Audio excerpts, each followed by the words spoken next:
गर्मी में तो अमीर बहन लाई एसी और फ्रिज। सॉरी सॉरी महक, आज फिर मैं आने में लेट हो गया। क्या करूं, घर में इतने सारे काम होते हैं ना। ताऊ जी को पहले दुकान पर छोड़कर आया, बाबा को भी कहीं बाहर जाना था, और माँ ने कुछ सामान मंगवाया था। कोई बात नहीं अमन, मैं समझती हूँ, लेकिन देखना, शादी के बाद मैं तुम्हारी सारी जिम्मेदारी बांट लूंगी। महक, तुम अच्छी तरह से जानती हो, मेरे परिवार में 3-4 नहीं बल्कि 10-12 लोग हैं। ऊपर से हम लोग एक छोटे से घर में रहते हैं। इतनी गरीबी और बड़े परिवार में तुम कैसे रहोगी? जहाँ प्यार होता है ना, वहाँ पर पैसा नहीं देखा जाता। तो फिक्र मत करो, मुझे कोई भी तकलीफ नहीं होगी। महक एक अच्छी खासी मिडिल क्लास फैमिली से थी, वहीं अमन एक गरीब परिवार से था। साथ ही साथ अमन का परिवार काफी ज्यादा बड़ा भी था। लेकिन इसके बावजूद भी महक को अमन से शादी करने में कोई दिक्कत नहीं थी, जिसके चलते महक अपने माता पिता को अमन और उसके परिवार वालों के बारे में बात करती है।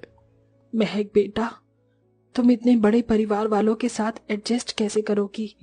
बिल्कुल ठीक कह रही हैं तुम्हारी माँ। और तो और उनकी फाइनेंशियल कंडीशन भी इतनी अच्छी नहीं है। माँ पापा, मैं अमन से बहुत प्यार करती हूँ और मैं सिर्फ उसी से ही शादी करूंगी। अब देखना, शादी के बाद भी मैं ऐसे ही खुश रहूंगी। अपनी बेटी की खुशी के आगे अश्विनी और अमर इस शादी के लिए मान जाते हैं, जिसके बाद दोनों मिलकर धूमधाम से अपनी बेटी की शादी करते हैं। अपने माता पिता से विदा लेकर महक अपने ससुराल आ जाती है, जहां सभी उसका बड़े प्यार से गृह प्रवेश करते हैं। सारी रस्में होती हैं और सबके सोने का वक्त होता है। माँ जी, क्या पूरा परिवार साथ में ही सोएगा? हाँ बहू, गर्मी का वक्त है ना, तो कोई बाहर भी नहीं सो सकता है। ऊपर से एक ही पंखा है। अपनी सास संगीता की बात सुन महक और कुछ नहीं कहती, जिसके बाद कमरे में जहां एक तरफ सारे मर्द सोते हैं, वहीं दूसरी तरफ सारी औरतें। इतने बड़े परिवार के साथ एक छोटे से कमरे में रहना और एक मामूली पंखे की हवा के नीचे सोना महक के लिए आसान नहीं था, जिसके चलते थोड़ी देर में महक को घुटन शुरू हो जाती है और महक बाहर आकर उल्टी कर देती है, जिसे देख अमन उसके पीछे जाता है। महक, तुम ठीक तो हो ना? मैं जानता था तुम्हारी ऐसी ही हालत होगी। मुझे माफ कर देना महक। इसमें तुम्हारी क्या गलती? वो अभी मैं नहीं हूं ना, इसीलिए मुझे इन चीजों की आदत नहीं है। धीरे धीरे आदत पड़ जाएगी। महक की हालत देख अमन को काफी बुरा लगता है और ऐसे ही समय गुजरता रहता है। गर्मी में इतने बड़े परिवार में रहने की वजह से महक को कोई न कोई परेशानी होती ही रहती थी। अरे बहू, मेरे लिए थोड़ा सा दलिया बना दे। पेट खराब सा हो रहा है, खाना नहीं खाऊंगा मैं।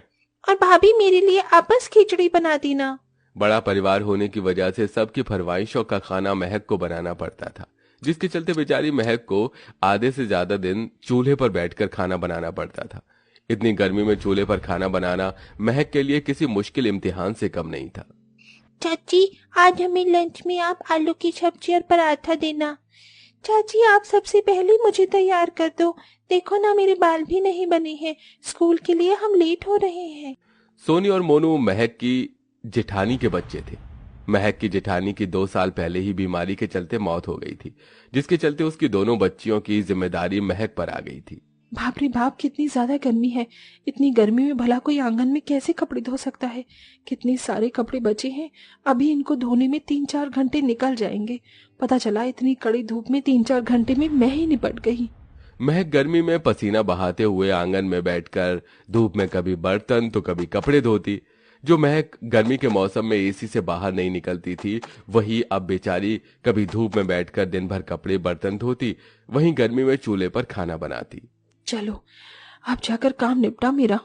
इतना कहकर महक जैसे ही मटके का पानी लेकर उसे पीती है, तो फौरन उस पानी को थूक देती है। हे भगवान, ये पानी था या कोई लावा? मेरा तो पूरा का पूरा गला ही जल गया। न रात को सोने के वक्त न ठंडी हवा नसीब होती है और न ही दिन में पीने के लिए ठंडा पानी। इस गर्मी में तो मटके का पानी भी खौल जाता है। बढ़ती गर्मी की वजह से महक की तबीयत खराब रहने लगी थी।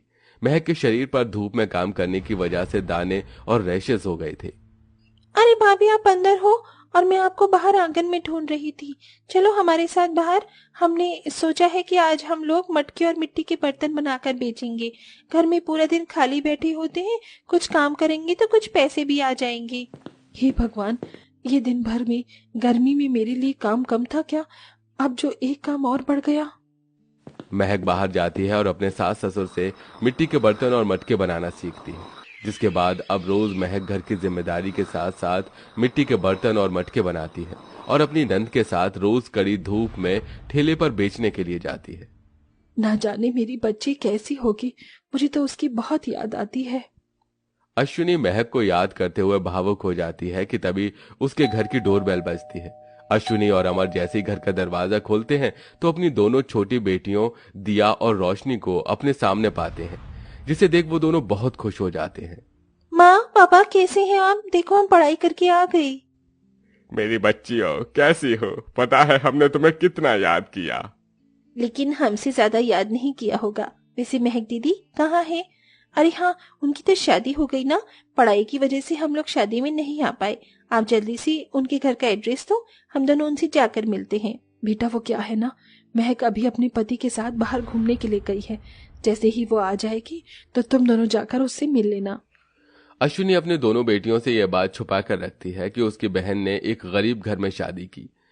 वहीं दिया और रोशनी इसी आस में रहती हैं कि उसकी बहन ने एक अच्छे ससुराल में शादी की होगी, जहां वो एक अच्छी जिंदगी जी रही हैं। ऐसे ही एक हफ्ता गुजर जाता है। दिया और रोशनी शॉपिंग करने के लिए बाहर जाती हैं। शॉपिंग कर दिया और रोशनी घर आई रही होती हैं कि तभी उन्हें रास्ते पर एक मिट्टी के बर्तन बेचने वाला दिखाई देती है, जिसे देख दिया, अगर मैं गलत नहीं हूँ तो ये महक दीदी है ना? रोशनी, ये महक दीदी है। लेकिन ये महक दीदी ने अपनी क्या हालत बना ली है? माँ ने तो कहा था कि उन्होंने अमीर घर में शादी की है। दिया रोशनी कुछ समझ नहीं पाती, जिसके चलते वो सीधा घर जाकर इस बारे में अपने माता पिता से बात करते हैं।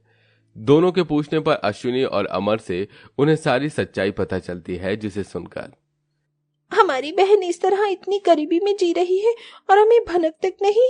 दिया और रोशनी अपने माता पिता से महक के ससुराल का एड्रेस लेकर जाती हैं और दूर खड़ी होकर छुप कर देखती हैं कि कैसे उसकी बहन सुबह से शाम तक कड़ी धूप में कभी बर्तन धोती तो कभी कपड़े धोती, वहीं धूप में घूम घूम कर मटका बेचती।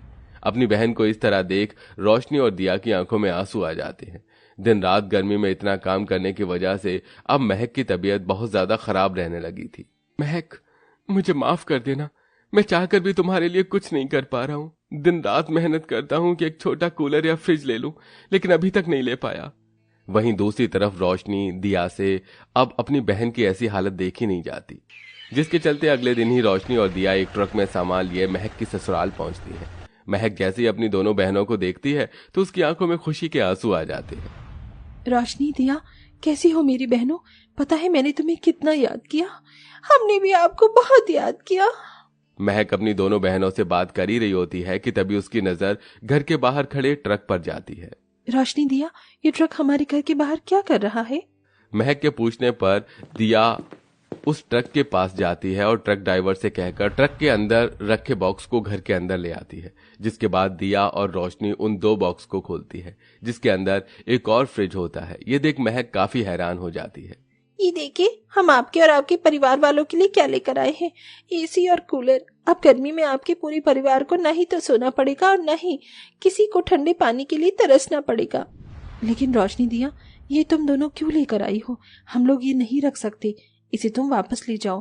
दीदी, ऐसा मत कहो। ये देकर हम आप पर या आपके ससुराल वालों पर कोई एहसान नहीं कर रहे हैं। शादी में तो बहनें एक दूसरे को गिफ्ट देती है ना, तो आप इसे हमारा एक छोटा सा गिफ्ट समझकर रख लीजिए। हाँ दीदी, प्लीज हमारे लिए। अपनी दोनों बहनों के बार बार जिद करने पर महक एसी कूलर रख लेती है, जिसके बाद अब महक का पूरा परिवार आराम से एसी की ठंडी हवा में सोता है और फ्रिज के ठंडे पानी को पीता है, जिसके चलते अब महक की तबीयत भी ठीक रहने लगती है। वहीं दिया रोशनी पैसों से भी महक के परिवार की मदद करती हैं, जिससे अब अमन एक अपना छोटा मोटा बिजनेस खोल लेता है और अब धीरे धीरे उनकी फाइनेंशियल कंडीशन भी ठीक होने लगती है।